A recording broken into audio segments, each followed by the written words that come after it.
दक्षिण भारत के कई राज्यों में प्रवासी श्रमिकों की कमी अब उद्योगों के लिए बड़ी चुनौती बनती जा रही है। केरल, तमिलनाडु और कर्नाटक जैसे राज्यों में निर्माण, होटल, रियल एस्टेट इसका सीधा असर दिखाई दे रहा है। हालिया विधानसभा चुनावों में मतदान के लिए पश्चिम बंगाल और असम लौटे हजारों मजदूर अब वापस आने में हिचकिचा रहे हैं, जिससे कंपनियों की चिंता बढ़ गई है।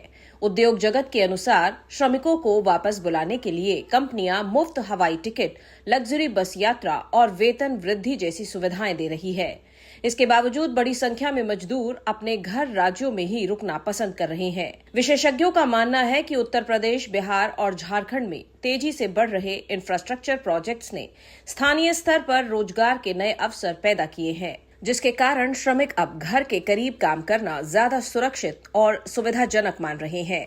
Centre for migration and inclusive development CMID के मुताबिक दक्षिण भारत में करीब 1.3 करोड़ उत्तर भारतीय मजदूर काम करते हैं। इनमें बड़ी संख्या पश्चिम बंगाल और असम के श्रमिकों की है।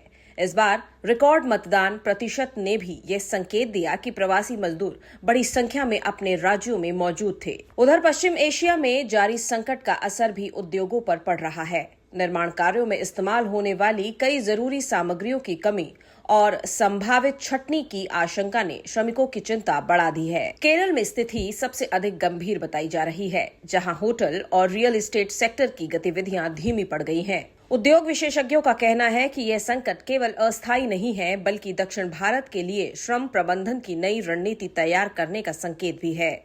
आने वाले समय में कंपनियों और राज्य सरकारों को श्रमिकों के लिए बेहतर सुविधाएं, स्थायी रोजगार और सुरक्षित कार्य वातावरण सुनिश्चित करना होगा, ताकि उद्योगों की रफ्तार बनी रह सके। ऐसी ही अपडेट्स के लिए बने रहिए इंडस्ट्रियल एम्पायर के साथ।